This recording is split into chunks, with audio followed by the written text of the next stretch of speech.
I'm going to ask Comrade Guillaume from the party, called the Renaissance, the Communiste France, so the Communist Pole of Renaissance in France, to come and speak to us. So it's wonderful to have him with us, Comrade Guillaume.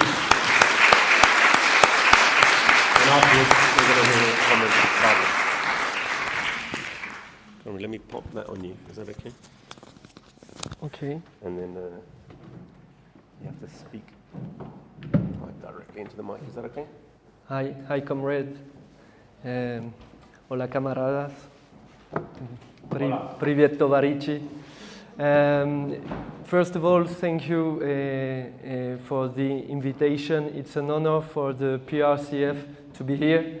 And secondly, excuse me, forgive me for my English. It's been a long time I've not practiced. So I have a message from the pole of revival communist in France, to the potentially exterminating world conflict funded by the Euro-Atlantic imperialists. We must oppose the salutary counter-offensive of the working class against big capital. 106 years ago, on the 7th of November 1917, under the impetus of the Bolshevik Party, the proletariat of Petrograd and Moscow rose up victoriously against Kerensky provisional government, which beyond socialist verbiage with no concrete content, courted the bourgeoisie, bypassed the workers, Soviets, continued the imperialist war, refused the immediate democratic nationalization of land, and left power to the capitalists in the factories, who starved the population to punish it for its revolutionary commitment. The same Kerensky government, which had remained passive in the face of the counter-revolutionary putsch attempted by the Tsarist General Kornilov, had also democratically proscribed Lenin and banned his party during the summer of 1917. Moreover, during those 10 days that shook the world and were meticulously chronicled by the great American reporter John Reed, who was present on the spot, an unprecedented democratic debate took place in Russia.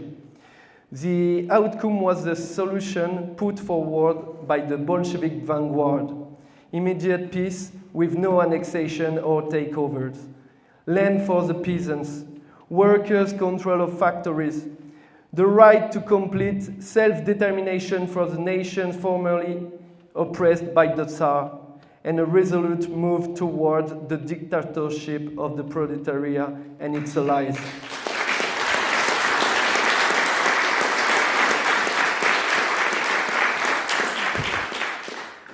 The establishment of a free federation of sovereign Soviet nations with equal rights within the USSR, the break with the Social Democratic International, which had become pro-imperialist and counter-revolutionary, and from 1990, the creation of a new communist international prevailed among the proletarian and peasant masses of Russia.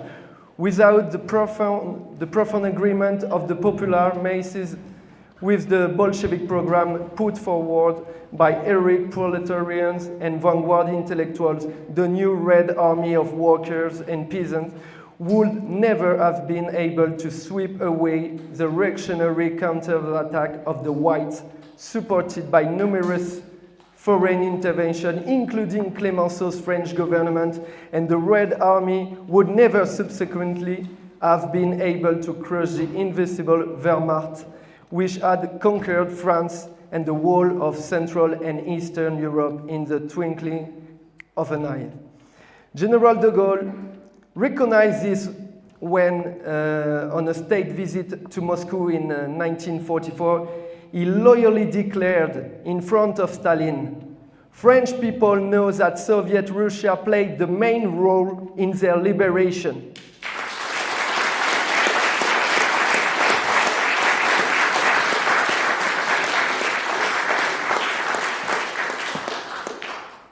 Obviously, a phrase that has been carefully buried nowadays by all the Atlanticist historians from France and Navarre. For almost 70 years thereafter, the USSR allied since the end of the Second World War with the people's democracies of Eastern Europe, then gradually joined on the socialist path by Mao's People's China, Ho Chi Minh's Vietnam, and Fidel and Che Guevara's Cuba, proved that it's possible to organize social development without capitalists, to bring medicine, housing, sport, culture, and education within everyone's reach, to turn a backyard country into the world's second largest power, and the world's leading scientific power in a short space of time. Gagarin's name can sum up. Just as it was possible in Russia, with the proletariat in power, to put women and men on an equal political footing from the outset, right to contraception, abortion, painless childbirth promoted by the USSR, divorce by mutual consent, women's right to vote, etc. It was also possible and necessary for a proletarian state fighting imperialism to support all the national liberation struggles in Asia, Africa, and Latin America.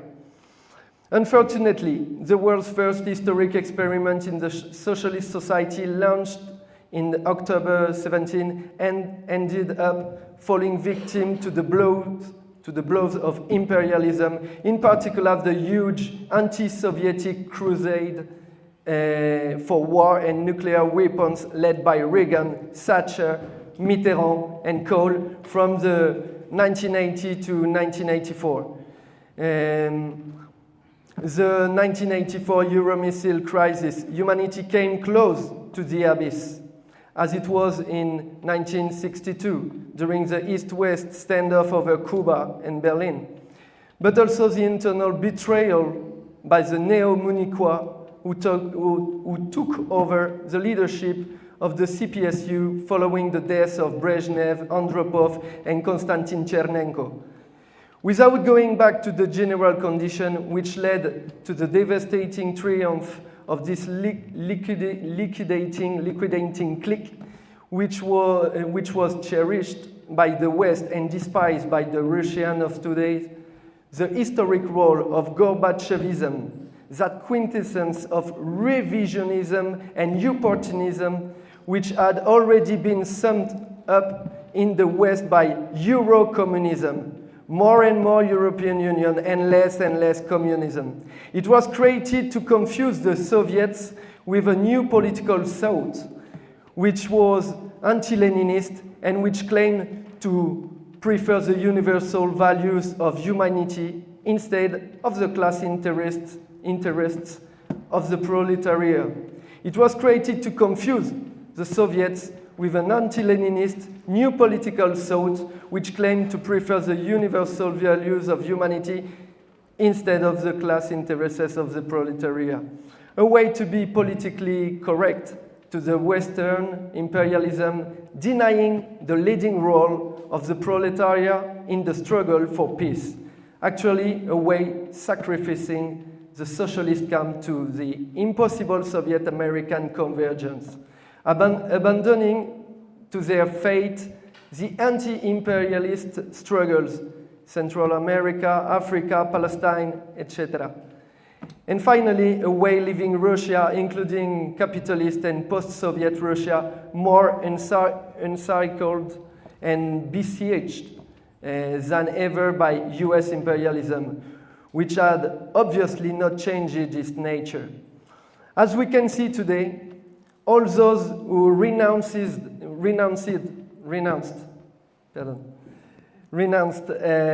USSR and communism, including the KGB leaders of those days, who sided with Yeltsin, have been reduced to fight directly on Russia's western borders against the Russophobic alliance of the European Union, NATO. American and German imperialism, the latter desperate for Stalingrad revenge. with the Hitler nostalgic Bandera and co. who dominate in Kiev and the Baltic states today. The result for the world is terrible in terms of the planetary domination of the capitalist oligarchy, mainly the North American oligarchy, which is suffocating the world with its adulterated dollar, its omnipresent US Army, its sanctions that are unbearable for unthinking peoples, and its alliance with the racist Israeli state and with fundamentalist phallocratic Saudi Arabia. The record in Europe is also the establishment of a German Atlantic European Union steered regionally by Berlin, which has succeeded by means of the euro aligned with the Dutch mark and with a total collusion of the master of the CAC 40, CAC 40 stock exchange in Paris, and the unique Maastricht party. All the parties in France are with European Union, as you can know, which has crushed the industries of the European partners after the reunified Federal Republic of Germany by annexing the Democratic Republic of Germany. After that, they had dislocated neighboring countries, notably Czechoslovakia, Yugoslavia. Now things have reached a critical point where, at the instigation of American imperialism, which is universally arsonist from Ukraine to Korea, from China's Sea with Taiwan to Palestine, the world is on the threshold of a new exterminating world conflict. It could irreversibly devastate the human environment and exterminate the human race, supposedly in the name of human rights.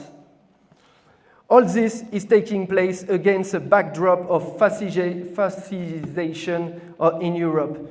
Ursula von der Leyen, who claims to be defending our democratic values in Ukraine, did not have a word to say in condemnation for the Italian and Swedish fascists who have just seized the reign in their respective countries.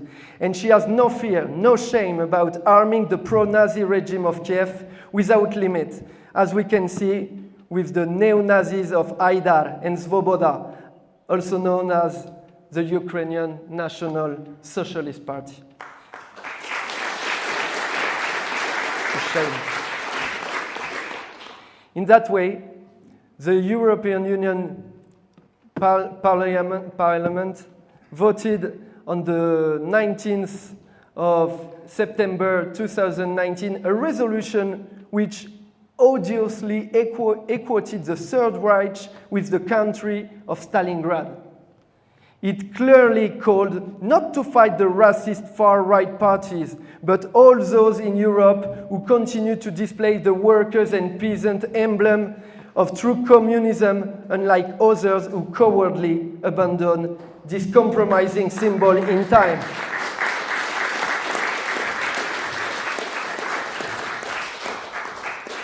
However, contrary to what the ideologue of capitalism foolishly believed when they spoke of the death of communism and the end of history in the 90s, history did not end with the counter-revolutionary collapse of the European socialist camp. On the one hand, the People's Republic of China, which, after the Maoist experiment, the collapse of the USSR, and the attempt by the most pro-American elements in China to destabilize the government, as in Tiananmen, had chosen to join neoliberal globalization in order to modernize its productive forces. Popular Republic of China is now openly competing with American imperialism. The PRC is proposing an alternative development project for Africa, for Eurasia, as the new Silk Roads. And above all, under the impetus of Xi Jinping, it is strongly reviving Marxism, socialism, and the idea of joint global action by the communist parties that have not joined the Euro-Atlanticist bloc. All things which admittedly do not resolve all the contradictions of Chinese-style development, but which cannot be brushed aside out of and by those who want to give a chance to a future socialist France emancipating itself from both the American-German axis and the destructive tutelage of the French oligarchy. Moreover, the counter-hegemonic powers of BRICS, Brazil, Russia, India, China, South Africa, which are not far from comprising the majority of human beings, are putting up less and less with the suffocating Uncle Sam's hegemony and his European vassals, even if there is no reason to idealize the leaders of the major capitalist countries affiliated to the BRICS. And if, of course, we must continue to support, as a matter of priority, the Russian, South African, Brazilian, and Indian communists in this country, not to mention, on the other hand, the Russian, South African, Brazilian, and Indian communists, without forgetting another level, the Iranian communists. In Africa, colonialism and neo-colonialism, including French colonialism, are abhorred from Chad to Burkina Faso through Mali and Niger. In Latin America, Cuba and the ALBA countries are facing a veritable siege from the US empire, but they are holding firm, and the popular left is even gaining ground across the continent. In the Middle East, US imperialism has had to retreat in Syria. Hegemonic imperialist domination is in crisis from Afghanistan to Libya. And the Palestinian people continue their heroic struggle against the predatory Israeli government armed by Washington and shamefully supported by Macron. This is all the more true given that the European Union, which is subservient to NATO, is already in the throes of an explosive, even deadly crisis. It has been exacerbated by the Brexit, then by the boomerang sanctions imposed by Washington on Russia, and indirectly on its German European competitors. In addition, Olaf Scholz's obvious German cavalier soul, ridiculing the French myth of the Franco-German couple, as we could see with the Scholz recent state visit to Beijing, shows the possibility that exists for frankly communist militants, but also for the class trade union movement, if they dare to take the lead in a progressive, anti-fascist and anti-imperialist Frexit oriented towards the reconstruction of national sovereignty, towards a resolute class confrontation with the monopoly oligarchy, and towards its properly revolutionary outcome, socialism for France. This would be the greatest contribution that the French proletariat could ever make to world proletarian solidarity. In reality, there is no opposition between the idea of a broad anti-imperialist rally against the world war and for de-escalation in Europe, and the fact that it's up to the communists to take the lead in this broad rally for life that Yuri Andropov called the World Front of Reason in 1995. And this without, for a second, abandoning the expression of our own class analysis of the whole range of national and international political questions. This revival of the class workers' movement is linked to the increasingly urgent reconstruction of a genuine communist party, which the French Communist Party is no longer, being totally absent from the anti-European Union and anti-NATO struggle. The Pole for Communist Revival in France is contributing to this reconstruction through its theoretical and militant work, and organizationally through the work of our eminent 6th National Conference.